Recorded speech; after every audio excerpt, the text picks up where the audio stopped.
It was late October, just days before Halloween. Echo, 17 years old, was deep in their ghost hunting phase, a phase that had made a comeback since their last eerie encounter. The sky was a dull gray, the streets lined with colorful leaves swirling in the cold breeze. As Echo rushed to school, they couldn't shake the feeling that this day would be different.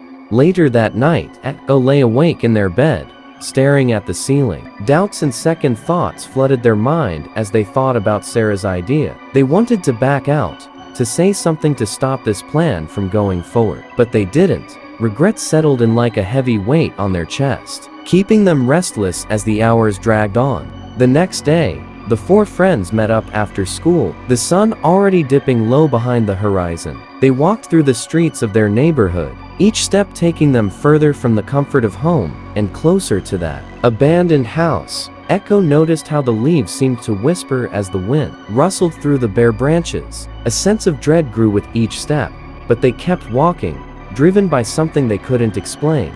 The house stood before them, even more imposing in the fading light. Its windows were boarded up, its walls cracked and peeling. Echo's heart raced as they stared up at the old structure. It looked like something that didn't want to be disturbed. Sarah, fearless as always, took the lead, moving closer, urging the others to follow. Echo hesitated, feeling like the house was watching them. Inside, the house was even worse than they imagined. Dust-covered furniture lay broken and forgotten, and the air felt heavy, almost suffocating. The walls seemed to close in on them as they explored, their footsteps echoing through the empty rooms. Echo's nerves were on edge, and then suddenly, they realized that Sarah was gone. The group's excitement quickly turned to panic as they called out her name, but there was no answer.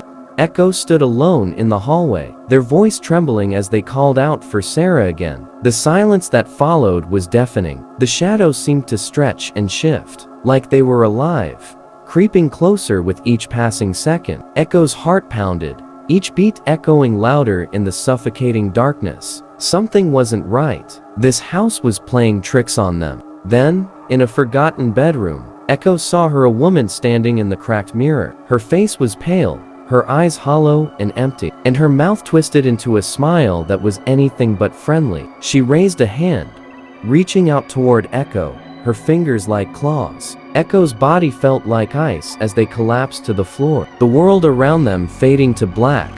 When Echo opened their eyes, they were no longer in the house. They lay on the cold ground of a fog-shrouded forest. The trees twisted and turned like skeletal hands reaching for the sky. Disoriented and terrified, Echo heard Sarah's voice in the distance, calling their name. But there was something wrong with that voice. It sounded hollow, almost like an echo itself.